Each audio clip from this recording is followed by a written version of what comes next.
प्रिय विद्यार्थियों, सभी को नमस्ते।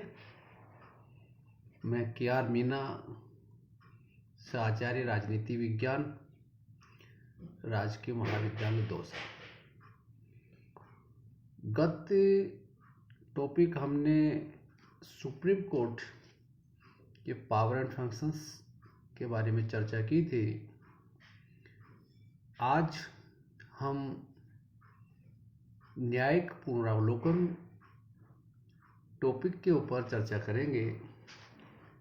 जुडिशियल रिवीजन या जुडिशियल रिव्यू।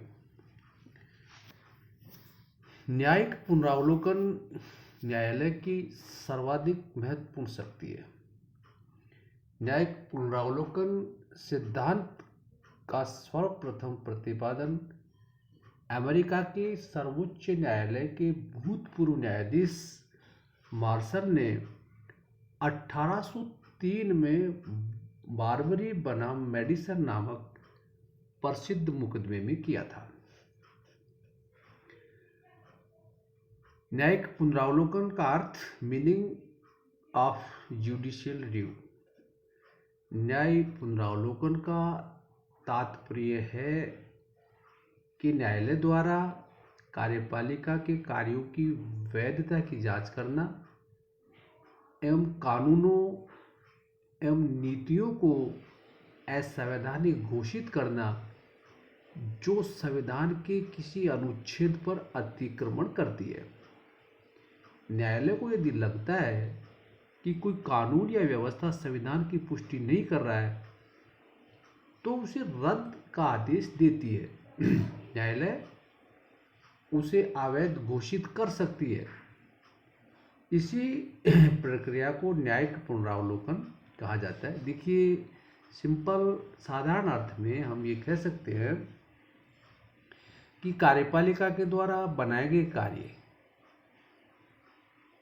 और व्यवस्थापिका के द्वारा बनाए गए नियम विधेयक अगर संविधान के विरुद्ध है, संवैधानिक भावनाओं के विरुद्ध है, तो सर्वोच्च न्यायालय की न्यायिक पुनरावलोकन की शक्ति उस कानून को, उस विधेयक को रद्द कर सकती है या पुनर्विचार के लिए उसे वापस लौटा सकती है।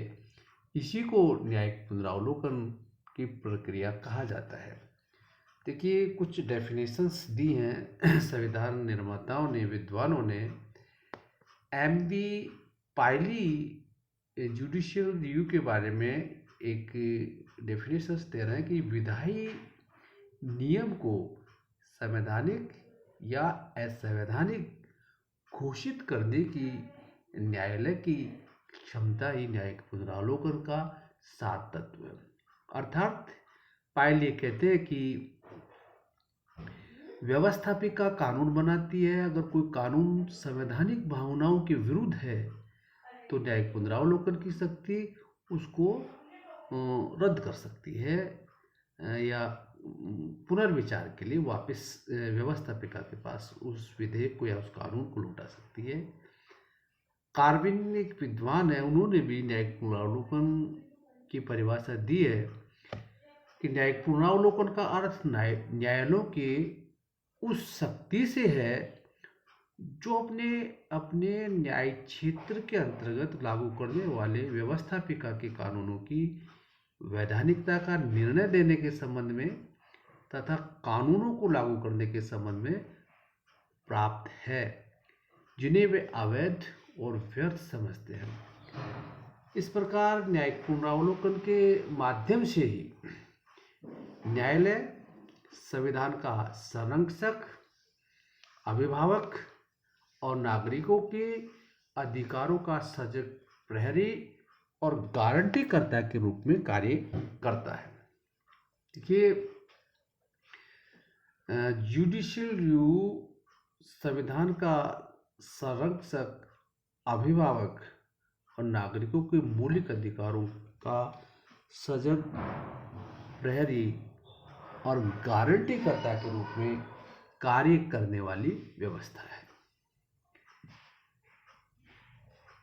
भारत में न्यायिक पुनरावलोकन का सिद्धांत है। भारतीय संविधान में स्पष्ट रूप से न्यायिक पुनरावलोकन का कहीं पर उल्लेख नहीं है। फिर भी न्यायिक पुनरावलोकन की आवश्यक तीनों परिस्थितियां हैं: लिखित एवं कठोर संविधान, केंद्र और राज्यों में शक्तियों का विभाजन और मौलिक अधिकारों की व्यवस्था यहां मौजूद है, जिससे न्यायिक पुनरावलोकन सिद्धांत यहां गतिमान है। संविधान के 42वें संवैधानिक संशोधन द्वारा सर्वोच्च न्यायालय की न्यायिक पुनरावलोकन की शक्ति को सीमित कर दिया था, किंतु 43 में संवैधानिक संशोधन जो 1977 में पारित हुआ था, लागू हुआ था, इसके द्वारा उन प्रावधानों को भी समाप्त कर दिया गया। वर्तमान समय में सर्वोच्च न्यायालय को न्यायिक पुनरावलोकन के संबंध में वही स्थिति प्राप्त है जो 42वें संवैधानिक संशोधन से पूर्व प्राप्त थी। देखिए, भारत में न्यायिक पुनरावलोकन के आधारभूत जो संवैधानिक प्रावधान है, उन संवैधानिक प्रावधानों का हम उनके ऊपर चर्चा करेंगे। भारतीय संविधान के अनेक प्रावधानों में न्यायिक पुनरावलोकन के अधिकार का सुदृढ़ आधार उपलब्ध है, जिससे परोक्ष रूप से निष्कर्ष निकाला जा सकता है कि संविधान निर्माता सर्वोच्च न्यायालय को ऐसा अधिकार सौंपने के इच्छुक रहे हैं। अर्थात हमारे संविधान निर्माता थे, वो ये चाहते थे कि भारत में न्यायिक पुनरावलोकन के सिद्धांत का प्रावधान होना चाहिए। आर्टिकल 4 अनुच्छेद 4 ये कहता है कि संविधान के अनुच्छेद 4 के अनुसार सर्वोच्च न्यायालय द्वारा घोषित विधि भारत राज्य के भीतर सब न्यायालय की बंधनकारी होगी। अनुच्छेद 13, इस अनुच्छेद में ये प्रावधान किया गया है कि यदि किसी कानून द्वारा राज्य मूल अधिकारों का उल्लंघन करता है तो उस कानून को अवैध घोषित किया जा सकता है। आर्टिकल 32 संविधान के अनुच्छेद 32 में सर्वोच्च न्यायालय को मौलिक अधिकारों को लागू करने की शक्ति प्रदान की गई है। इस अनुच्छेद के द्वारा अपने मूल अधिकारों का उल्लंघन होने पर कोई भी नागरिक संवैधानिक उपचार प्राप्त करने के लिए सर्वोच्च न्यायालय की शरण ले सकता है। संविधान द्वारा मौलिक अधिकारों पर कुछ प्रतिबंध लगाए गए हैं। इन नियंत्रणों के अंतर्गत ही संसद कानून बनाकर मौलिक अधिकारों पर सीमाएं लगा सकती है। आर्टिकल 246 अनुच्छेद 246, इस अनुच्छेद के अंतर्गत संघ और राज्यों की विधायी सीमा का उल्लेख किया गया है। यदि कोई भी इस संबंध में अपने क्षेत्राधिकार का उल्लंघन करता है तो सर्वोच्च न्यायालय ऐसे किसी भी कानून को अवैध घोषित कर सकता है। आर्टिकल 254 अनुच्छेद 254 में ये व्यवस्था है कि समवर्ती सूची के किसी भी विषय पर यदि किसी राज्य की विधानसभा ने कानून बनाया है और संसद द्वारा निर्मित कानून से उसमें टकराव पैदा होता है तो राज्य का कानून अवैध माना जाएगा। इस पर भी सर्वोच्च न्यायालय न्यायिक पुनरावलोकन कर सकता है। अनुच्छेद 368, इस अनुच्छेद के अनुसार यदि कोई संविधान संशोधन विधि द्वारा पारित प्रक्रिया के अनुसार नहीं होता है तो सर्वोच्च न्यायालय उसे भी अवैध घोषित कर सकता है। आर्टिकल 131 एवं 132 अनुच्छेद 131 में सर्वोच्च न्यायालय के प्रारंभिक क्षेत्राधिकार का वर्णन है और अनुच्छेद 132 में संवैधानिक मामलों में उच्च न्यायालयों से सर्वोच्च न्यायालय में अपील करने के बारे में बताया गया है। इस अनुच्छेद के अनुसार ऐसे मामलों में जहां संविधान की व्याख्या का प्रश्न निहित होता है वहां सर्वोच्च न्यायालय में अपील की जा सकती है। इस प्रकार अनुच्छेद 131 और 132 सर्वोच्च न्यायालय को संघीय तथा राज्य सरकारों द्वारा बनाए गए कानूनों का न्यायिक पुनरावलोकन की शक्ति प्रदान की गई है। देखिए प्रिय विद्यार्थियों, ये 7 आर्टिकल्स हैं।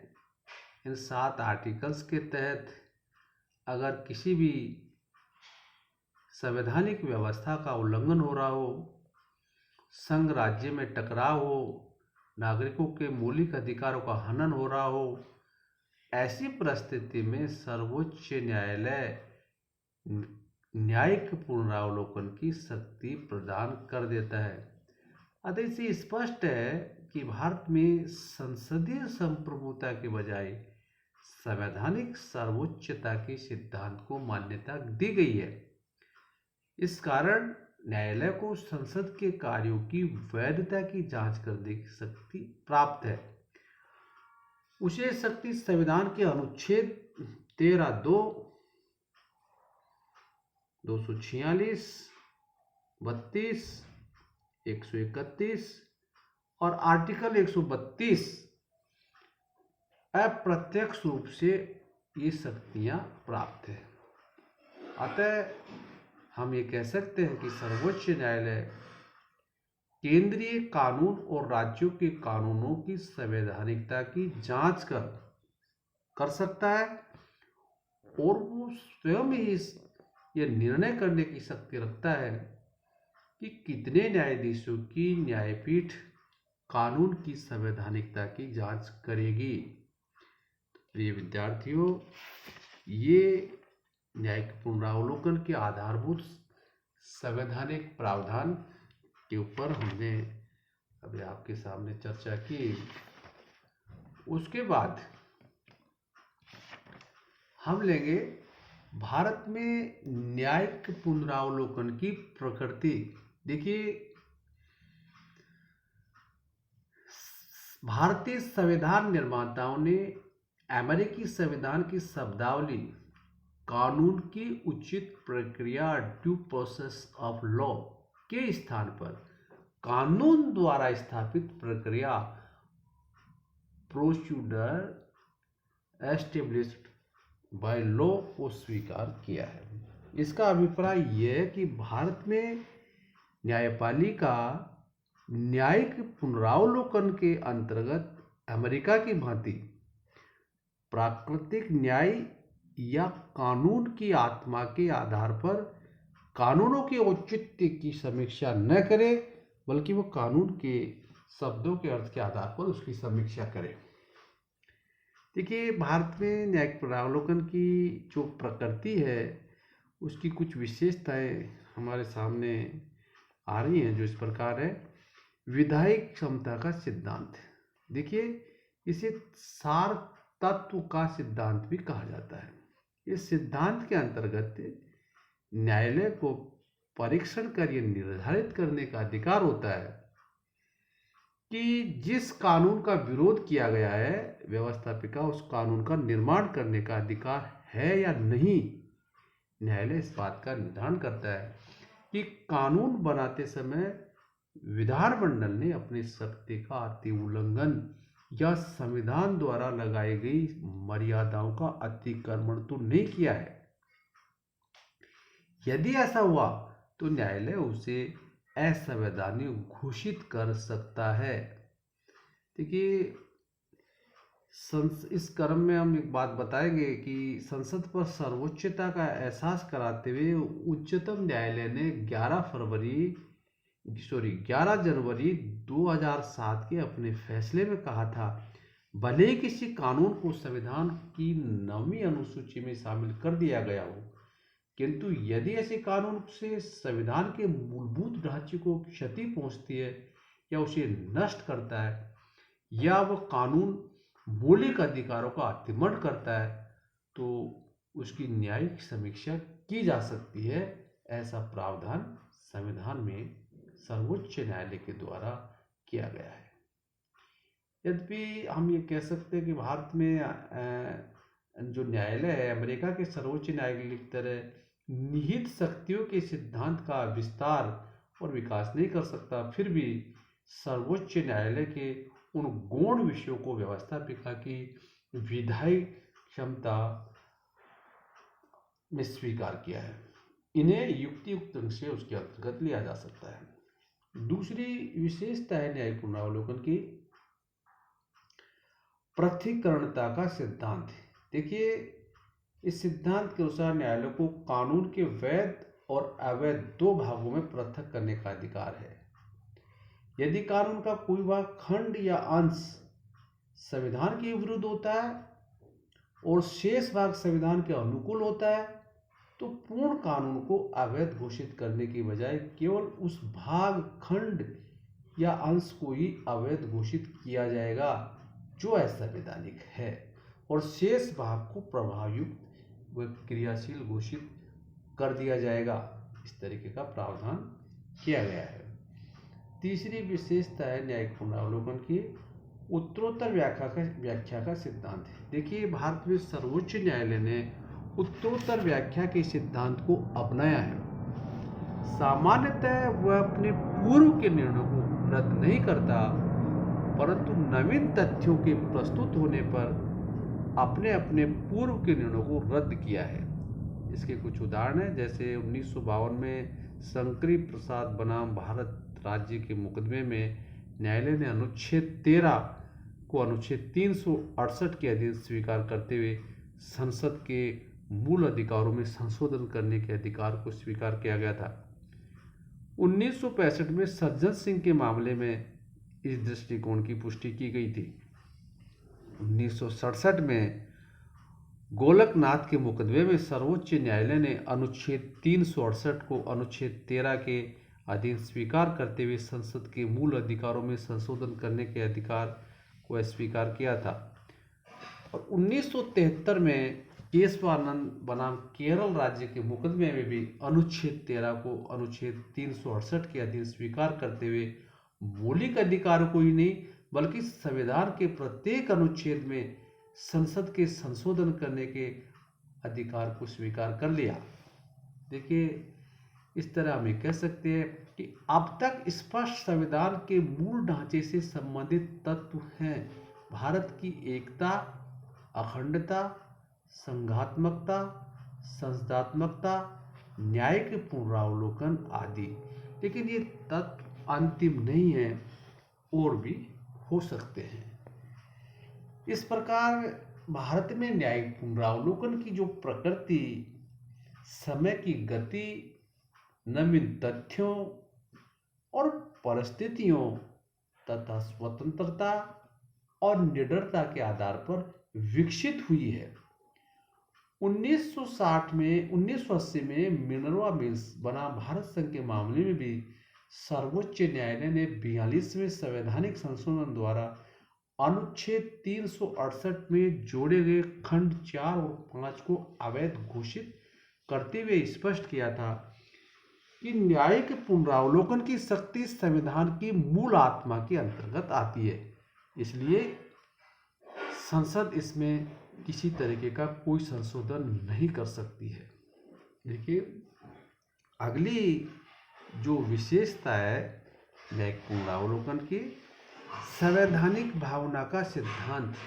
देखिए, इस सिद्धांत के अंतर्गत न्यायालय प्रतिबंधों के औचित्य का निर्धारण करता है।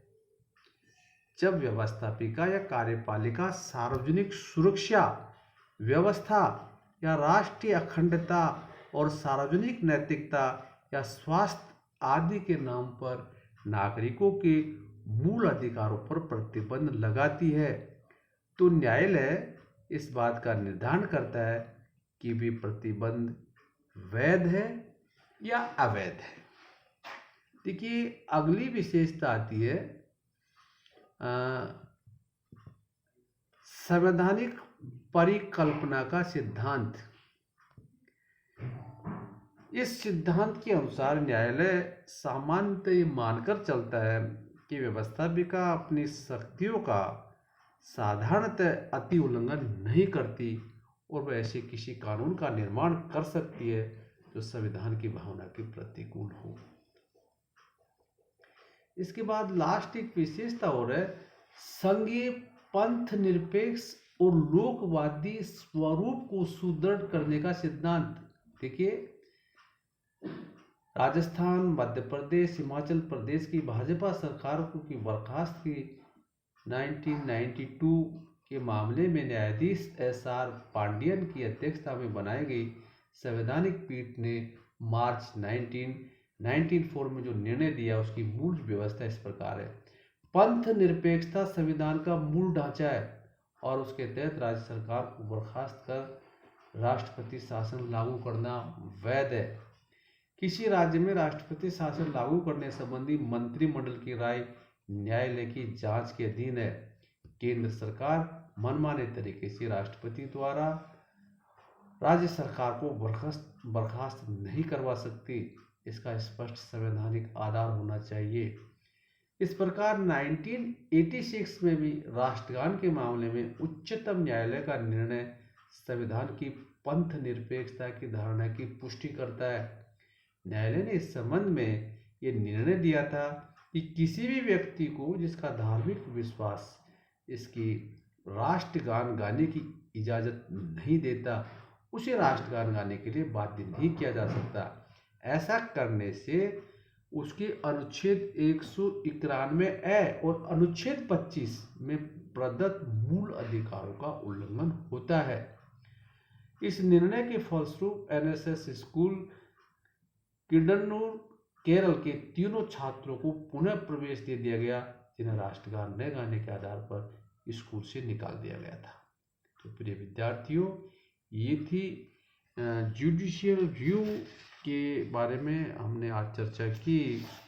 इसमें हमने स्पष्ट किया कि इसका अर्थ क्या है, इसकी परिभाषाएं और भारत में न्यायिक पुनरावलोकन का सिद्धांत, न्यायिक पुनरावलोकन के संवैधानिक प्रावधान और भारत में न्यायिक पुनरावलोकन की प्रकृति, उसकी विशेषताएं, इनका हमने अध्ययन किया। तो विद्यार्थियों, बहुत बहुत धन्यवाद सभी को।